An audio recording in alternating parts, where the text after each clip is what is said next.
제가 가지고 있는 성경, 신약 성경 318면에 있는 빌립보서 1장 12절부터 14절 말씀 한 목소리로 합독하겠습니다. 시작. 형제들아, 내가 당한 일이 도리어 복음 전파의 진전이 된 줄을 너희가 알기를 원하노라. 이러므로 나의 매임이 그리스도 안에서 모든 시위대 안과 그 밖의 모든 사람에게 나타났으니 형제 중 다수가 나의 매임으로 말미암아 주 안에서 신뢰함으로 겁없이 하나님의 말씀을 더욱 담대히 전하게 되었느니라. 아멘. 빌립보서 이 말씀 가운데 오늘은 사도 바울이 내가 지금 옥중에 있다라는 것을 이야기하고 있습니다. 그러면서 빌립보 교회 성도들에게 너희들이 내가 지금 옥중에 있지만은 이것이 이상한 일이 아니고 내가 당한 것이 오히려 복음 진전에 이게 이득이 되는 거다, 이렇게 지금 권면하며 걱정하지 마라, 이렇게 이야기하고 있습니다. 사실은 우리가 믿음 생활하면서 오늘 이 사도 바울이 지금 당하고 있고 지금 처해 있는 상황이 우리가 이해 안 되는 부분이 많을 때입니다. 우리가 그런 신앙생활할 때 그런 경우를 많이 당하기도 합니다. 아니, 빌립보 성도 입장에서 복음을 전하러 유럽으로 이제 떠나가지고 우리 사도 바울이 이제 정말 우리 목회자였던 그 사도 바울이 열심히 복음 전거하는데 만일에 지금 로마 감옥에 갇혔습니다, 복음을 전하다, 이렇게 이야기 들으면 우리는 뭐 하겠습니까? 그러면 분명히 아마 저 입장에서는 우리 성도님들, 우리 다 같이 기도할 때입니다. 지금 복음을 증거하러 갔는데 그 사도 바울의 일행이 감옥에 갇혔답니다. 우리가 이 사탄 무리의 이 상황을 우리가 기도로서 우리가 힘써야 됩니다. 아마 제가 이렇게 광고하면서 우리가 기도했을 겁니다. 그런데 사도 바울의 편지를 보니 이 내가 당한 일이 이상하게 생각하지 말라는 거죠. 도리어 복음 전파에 이것이 진전이 되었다, 이렇게 말하고 있습니다. 지금 감옥에 갇혀 있는 것이 우리 상식적으로는 하나님 왜 감옥에 가뒀습니까? 아니, 주의 일을 하는 거 아닙니까? 주님을 위해서 달려갔지 않습니까? 주님을 위해서 그렇게 헌신했는데 왜 감옥입니까? 감옥은 그냥 로마가 그냥 팍팍 자빠지고 그냥 모이는 데마다 3,000명씩 5,000명씩 이렇게 전도가 돼야지 이게 하나님 뜻 아닙니까? 우리는 이렇게 반문했을 겁니다. 그러나 우리가 여기서 깨달아야 되는 것이 무엇이냐면은 하나님의 뜻에는 가다가 장애가 있고 가다가 걸림이 있고 가다가 우리가 당하는 그런 어떠한 일 속에서도 하나님은 역사한다는 사실입니다. 하나님의 뜻은 계속 이루어지며 하나님의 말씀은 살아있어서 계속 증거되며 이 말씀이 우리 삶 가운데 이 말씀을 통해서 변화되는 모습을 볼 수 있다는 것이죠. 저도 이렇게 때로는 믿음 생활하면서 우리가 당한 일 많지 않습니까? 아니, 어떤 때는 이 교회 다니는 것 때문에 얼마나 불이익을 당할 때가 많습니까? 저도 막 이렇게 어떤 상황 가운데 그런 경우도 있습니다. 예전에는 너 돈 갖다 썼으면 돈을 갚아야 될 거 아니냐고 막 그냥 대전역 어느 은행에 와가지고 오라는 거예요. 그래서 갔더만은 제가 몇 번 말씀드렸죠. 왔는데 그 은행 직원이 그러는 거예요. 돈 갖다 썼으면 갚아야 될 거 아니냐고 막 소리를 지르는데 처음에 그 사람이 제가 그냥 갖다 썼으면 네 돈 갖다 썼어? 네 돈 썼냐고 막 이러고 싶은데 김바울 씨 이러는 거예요. 그러니까는 이분이 생각할 때 이름이 교회 다니는 이름이잖아요. 그러니까 같이 맞서서 싸울 수가 있나요? 예? 그분이 심지어는 이놈의 자식 그러면서 뭐라고 얘기를 하는 거예요. 보아하니까 저보다 나이가 어려 보이는데 제가 예전엔 지금은 조금 사갔지만 예전엔 더 동안이었거든요. 저보다 어려 보이는데 이게 말을 틱틱 놓아가면서 얘기를 할 때 제가 그런 일도 당했다니까요. 그럴 때 제 마음 가운데 하나님, 내가 이름이 김바울만 있어도 그놈 자식한테 욕을 해줬을 텐데 도대체 이 이름이 누가 지어줬습니까? 네 아버지가 지었다, 그렇게 말씀하시길래 제가 어쩔 수 없었지만은 정말 그럴 때 우리가 당한 일 얼마나 많습니까? 우리가 가진 거 없어서 무시당할 때, 내가 교회 다니는 이유 때문에 내가 그 사람에게 더 이상 뭔 얘기를 못할 때, 그 사람이 내가 교회 다니는 걸 알고 있는데 내가 하나님의 영광을 가질까 봐, 교회 다니는 사람 다 그렇지 뭐 교회 다니는 사람이 더 하는군, 이런 소리 들을까 봐 우리는 그럴 때 참을 때가 얼마나 많습니까? 예?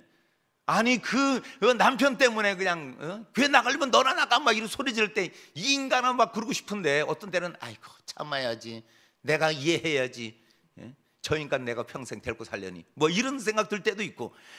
이것이 우리가 당한 일, 사도 바울이 똑같이 여길 수 있지만, 그러나 이 말씀 가운데 이 말씀이 도리어 진전이 된다는 거예요. 복음 전파의 진전이 된다. 우리가 당한 일이 도리어 복음 전파의 진전이 될 때가 있다는 거죠. 여기서 진전이라는 이 단어는 이 군사 용어로 이 도로를 닦다, 이 도로를 이제 평탄케 하고 이렇게 전진하는 그런 의미가 있어요. 그리고 진보하고, 로마의 이 도로 닦는 이 로마는 도로를 잘 정비하는 그런 기술들이 많고 또한 그렇게 잘했다는 거죠. 그래서 모든 길은 로마로 통한다 이런 말이 있지 않습니까? 그렇듯이 로마의 길을 한 줄로 다 연결하면 지구를 7바퀴 반 정도 돌 정도로 이 도로가 잘 정비되어 있다는 거예요. 로마가 세계 정복을 위해서 이렇게 막 온 유럽도 다 정복하고 이럴 때 이 도로를 잘 닦아놨기 때문에 그런 거예요. 복음 물자가 빨리 이렇게 수송되어서 군인들이 잘 먹고 잘 싸울 수 있도록, 그리고 무슨 사태가 터지면은 그 도로를 닦아놔가지고 그냥 빨리 가서 그 모든 사태를, 또는 이런 뭐 어떤 소요가 일어나면은 그걸 잘 진전시키고 이제 그거 잠재우고 그렇게 했다는 거예요. 그만큼 이 도로가 잘 닦여 있는 것처럼 이 복음 전파에 이게 고속도로라는 거예요. 지금 내가 당하는 일이. 그만큼 이것이 너희들이 그것을 알기를 원한다. 사도 바울은 이렇게 이야기하고 있습니다. 그것을 내가 지금 이 감옥에 있는 이, 그리고 내가 당한 일이, 이것이 우리가 슬퍼하고 우리가 낙담하고 우리가 좌절할 일이 아니다, 그런 이야기를 하고 있는 거죠. 우리 성도님들도 아마 그런 일을, 만일에 내가 그런 일을 당했다 하더라도 지금의 장애가, 지금의 이 고난이, 그리고 이 내 신앙 생활이 도리어 하나님의 영광을 드러내며 내가 어떻게 하느냐, 내가 원망하고 내가 그것에 대해서 하나님께 내가 도대체 왜 이러십니까? 이러는 것이 아니라 하나님 뜻이 있겠죠. 이 가운데도 하나님께서 나를 통해서 행할 일이 있을 줄 믿습니다. 이러면서 묵묵히 우리가 믿음의 길을 걸어간다면, 묵묵히 하나님을 바라보면서 우리가 걸어간다면 그 길이 진전되고, 그리고 도리어 하나님의 뜻을 이루고 우리가 다른 사람들에게 본이 되며 내 얼굴이 전도지가 되어서, 그리고 믿지 않는 사람들이 그래 김바울 보니 나도 저 김바울이 믿는 하나님 나도 믿어봐야지, 이렇게 생각될 줄 믿습니다. 그런 성도님들의 삶이 되시기를 예수님의 이름으로 축복드립니다. 또 한 가지는 무엇이냐면, 우리가 두 번째 나의 매임입니다. 13절 말씀 한번 읽어보겠습니다. 시작.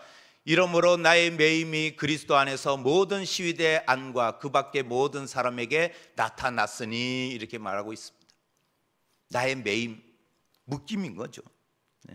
사도 바울은 지금 감옥에 갇혀 있기 때문에 복음 전파하는 데 있어서 발이 묶였습니다. 그리고 움직일 수 없고 자유를 박탈당했습니다. 왜 그렇습니까? 이것은 내가 하나님의 일을 하다가 묶여버린 거예요. 하나님의 일을 하다가 내가 지금 갇혀 있는 거예요. 하나님의 일 때문에 내가 어떠한 내 자유스럽고 내가 만끽하고 내가 누려야 될 걸 못 누리고 있는 거예요. 이것이 바로 나의 매임이라고 이야기하고 있는 거예요. 그런데 사도행전 28장 30절 보면 말씀에 의하면 2년 동안 자기 셋집에 갇혀 있다고 그래요. 그러니까는 사도 바울이 계속 감옥에 있었던 것이 아니라 여기서 시위대 안과 그리고 그 밖에 모든 사람에게 나타난다고 이야기해요. 그 밖에 모든 사람들에게, 그러면 많은 사람들을 사도 바울이 만나고 있었다라는 그런 증거예요. 그 이야기 속에서 우리는 사도행전 28장 말씀에 보면은 사도 바울이 그 셋집에 감금된 것, 그러니까 가택에 연금된 거죠.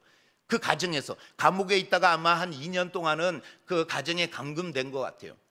그래서 사도 바울이 내가 지금 이게 갇혀 있었지만은 다른 사람을 만날 수 있는 기회, 그리고 시위대 가운데 내가 복음을 전할 수 있는 이 기회, 이것이 나의 매임이 그리스도 안에서 내 복음을 증거하는 것이, 내가 그리고 복음을 증거하면서 그곳에서 하나님의 역사가 나타나고 하나님의 뜻이 나타났다라는 거예요.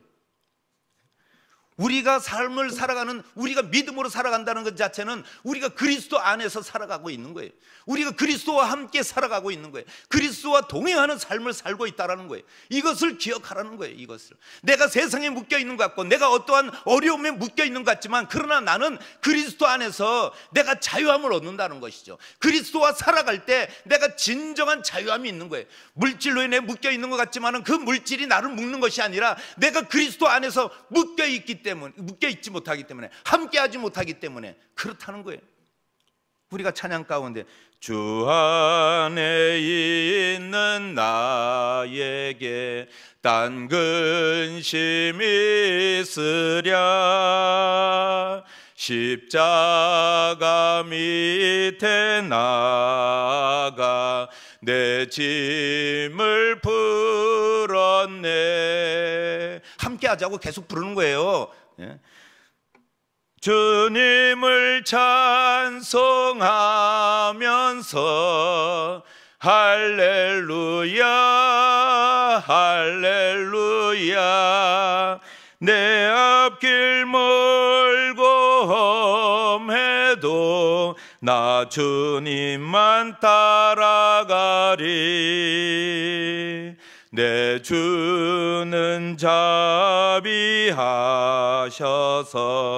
늘 함께 계시고 내 궁핍함을 아시고 늘 채워주시네. 늘 채워주신답니다. 우리와 함께 하신답니다. 하나님이 우리를 도우신다고 이야기하고 있습니다. 이 찬양처럼 우리가 하나님을 진짜 하나님과 함께하고 우리가 그리스도 안에 있다면 뭘 걱정하겠어요? 아니 김바울 목사는 걱정이 없겠어요? 그러나 우리가 사명 붙들고 가는 거 아니겠어요? 그리고 맡은 내가 사명이 있고 또한 맡은 직분이 있고, 그렇기 때문에 세상의 것이 나를 묶는 것이 아니라, 세상의 것이 나를 결박하는 것이 아니라 그리스도 안에 있으면은 자유함을 얻을 줄 믿습니다. 그리고 묶임이 풀어질 줄 믿습니다. 우리가 결국 하나님 뜻을 나타내며 하나님과 함께 한다면 이것이 바로 하나님께서 나와 함께 하는데, 우리가 그리스도께 묶여 있다면 세상의 것이 우리를 어떻게 묶겠어요? 내가 세상의 것에 묶여 있기 때문에, 내가 지금 당면한 문제에 묶여 있어서 그 매임 때문에 자유하지 못한 거예요. 그리스도 안에 있으면 우리가 자유할 줄 믿습니다. 모든 문제 풀어집니다. 제가 살아봐서 알아요. 제가 당해봐서 안다니까요. 그 묶임은 일시적인 거고 나의 믿음을 테스트하는 거예요. 만일에 감옥에서 사도 바울이 빌립보 이 성도들에게 편지를 쓸 때, 아이고 빨리 기도 좀 하세요. 지금 뭐 합니까? 중보 기도해야지. 내가 이렇게 묶여 있는 것 뭐 때문이겠습니까? 이러면서 편지를 보냈다면은 이 빌립보 성도들에게 무슨 소망이 있었겠습니까? 빌립보 성도들에게 물론 같이 기도했겠죠. 같이 염려하고. 그러나 사도 바울은 내가 이 묶인 것은 오히려 이 시위대와 내가 만나는 사람들에게 복음을 증거할 수 있는 기회를 얻었다는 거예요. 이것이 바로 이 심장부에 들어간 이 사도 바울이 결국은 이것을 다 변화시키는 모습, 이것이 하나님의 뜻이 그 묶임에 그리스도 안에서는 불가능이 없다니까요. 그리스도 안에서 우리가 믿음으로 우리가 살아가는 것이 진짜 이게 우리가 순금과 같은 믿음이 있다면은 세상의 묶임이 당장 끊어질 줄 믿습니다. 그리고 당장 풀어지고 하나님의 놀라운 역사가 일어날 줄 믿습니다. 우리가 어디 지금 감히 그냥 하나님의 일을 하는데 나를 묶어? 우리 보통 우리가 보면은 애들이, 저희 어머님이 이제 신방 가시거나 이럴 때 보면 엄마 어디가 그러면 치마자락 막 잡고 이러면은 막 치마가 막 옛날에 월남 치마잖아요. 그러면 이렇게 막 바지가 내려갈 것 같고, 월남 치마는 왜 이렇게 허리띠를 안 차는지 모르겠는데 어쨌든 이렇게 막 바지가 내려갈 때면은 그냥 이게 발로 그냥 확 밀치면서 이놈아 나 신방 가야 돼 이놈아 이러면서 이제 이럴 때 묶일 수가 없는 거예요. 주의를 하는데 우리 성도님들에게 오늘 이 한 주간 묶임이 풀어질 줄 믿습니다. 모든 묶임이 그 결박이 끊어지는 역사가 일어날 줄 예수님의 이름으로 축복드립니다. 마지막으로 그 겁없는 담대함입니다. 겁없는 담대함. 14절 말씀에 보면은 형제 중 다수가 나의 매임으로 말미암아 주 안에서 신뢰함으로 겁없이 하나님의 말씀을 더욱 담대히 전하게 되었느니라, 이렇게 말씀하고 있습니다. 우리가 겁없이 담대함으로 나갈 수 있는 것이 무엇이냐면은, 우리가 이 겁없다는 것은 두려움이 없고 그리고 부끄러움이 없다는 뜻이에요. 이 원어 성경에 보면은 내가 담대하게 나갈 수 있는 것은 뭐냐면 두려움이 없다고 했어요. 이상하다. 이 말씀 속에서 우리가 두려움이 왜 없겠어요? 우리가 살아가면서 두려움이 없어요? 있어요. 있는데 우리가 이 두려움이라는 것을 우리가 생각해 볼 때, 우리가 두려워하는 것은 우리의 믿음이 부끄러운 거예요. 우리가 견고하지 못할 때 우리는 두려움에 쌓이는 거예요. 그리고 담대함이 사라진다는 거죠. 믿음으로 우리가 그거 할 때, 물론 때로는 우리가 어떤 때는 믿음 생활하면서 다른 사람의 관계 속에서 정말 우리가 어떻게 담대하지 못할 때, 그럴 때가 얼마나 많은지 몰라요. 그러나 우리가 담대할 때는 기도할 때 담대할 수 있는 거예요. 기도할 때. 기도할 때 하나님 나 좀 도와주세요 그럴 때 우리는 다른 사람에게 매달 필요 없어요. 다른 사람에게, 그리고 다른 상황에 우리가 도움을 청해야 될 때 그럴 필요 없다니까요. 저는 어디 이렇게 축의금이나 부조를 교의금을 내려고 그럴 때 저는 은행 안 가요. 그냥 다른 사람한테 내가 부탁 안 해요. 한순희 전사님한테 부탁하지. 그러면 한순희 전사님 빌려주면 내가 은행으로 이렇게 보내주는데, 그것이 바로 우리가 하나님 붙들 때 하나님께서 사람을 붙여주고, 또한 상황을 또 회복시켜 주시고, 또 모든 것을 전환시켜 주시고, 이것이 담대함이에요. 이것이 담대함. 믿음으로 담대하게 나갈 수 있는 거예요. 우리가 주 안에 신뢰함으로, 주 안에서 신뢰함으로, 하나님을 믿음으로 우리가 겁없이 하나님 말씀을 더욱 담대히 전하게 될 수 있다는 거예요. 이 중동 지역에 보면은 양을 치면은 이렇게 양들을 이렇게 데리고 가잖아요. 그럼 목자가 양들을 이렇게 이끌고 가면은 그 양들이 이제 좀 절벽을 이렇게 지나야 되거나 푸른 초장을 가기 위해서는 이렇게 냇가를 이렇게 지나야 될 때 양들이 안 가는 거예요. 그 많은 양들을 일일이 갖다가 이렇게 끄집어 당길 수가 없잖아요. 넘기고 또 옮기고 할 수 없잖아요.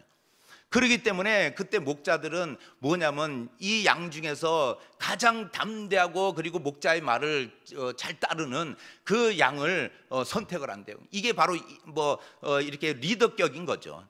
인도 양이라고 그러는데 대서양도 물론 있습니다. 그런데 이건 그런 뜻이 아니라 이 양을, 다른 무리를 인도할 수 있는 그 양을 한 마리를 구한다는 거죠. 그래서 그 양을 항상 이렇게 목자가 양들을 가다가 그런 이제 넘어야 될 때가 딱 만나면은 그 양을 제일 처음에 딱 넘어가게끔 하는 거죠.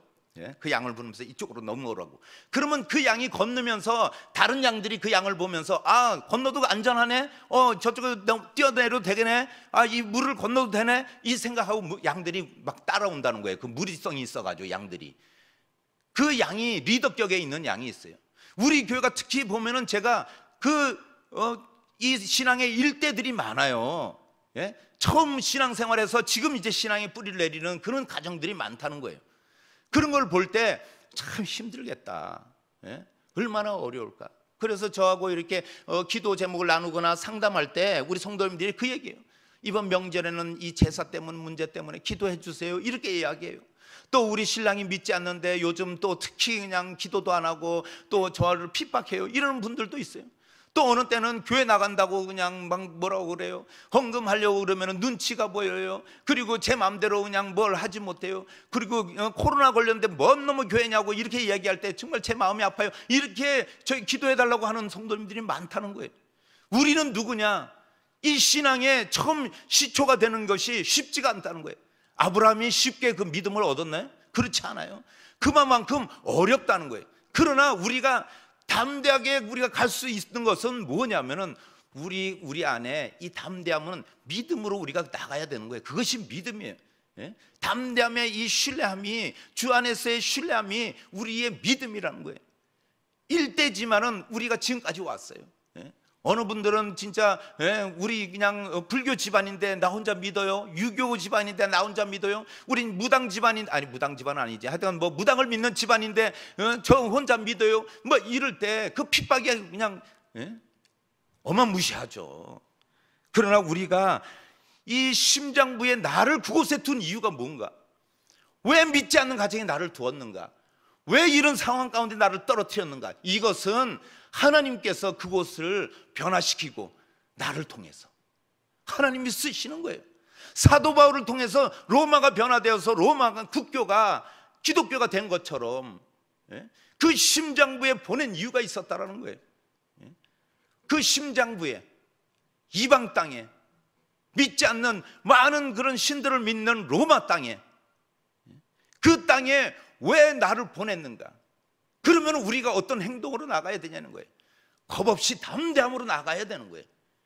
이것이 바로 믿음이며, 우리 성도님들이 내가 이 가정에 인도하는 양이구나, 내가 이 가정을 구원할 내 책임이 있구나, 내가 이 가정, 이 직장, 이 공동체에 나를 통해서 하나님께서 역사하시려고 하는 뜻이 있구나, 이것을 믿고 오늘도 담대하게 증거하는 우리 모든 성도님 되시기를 축복드립니다. 그럴 때 하나님께서는 사도 바울이 투옥으로 매임을 당하여도 담대히 복음을 전하게 하셨고, 또한 이 복음을 통해서 그곳을 다 변화시켰던 것처럼 시위대가 4명씩 6시간씩 16명이 그 돌아가면서 사도 바울을 지킬 때 그 시위대 안에 변화가 일어나서 믿는 자가 생겨났어요. 그리고 만나는 사람마다 믿는 자가 더해지고 그 씨앗들이 심겨져서 많은 열매를 맺은 것처럼, 내가 이 가정에, 내가 이 공동체, 이 직장에 내가 하나님이 파송한 선교사구나, 이것을 깨닫고 오늘도 사명을 붙들고 나아가는 우리 성도님들, 세상에 일은 아무것도 아니라는 것을 오늘 믿으시기를 축복드립니다. 세상의 매임은 우리를 묶을 수 없다는 사실을 꼭 기억하시는 우리 성도님 되시기를 축복드립니다. 그럴 때 하나님께서 크고 놀랍게 사용하는 역사가 일어날 줄 믿습니다. 기도하겠습니다.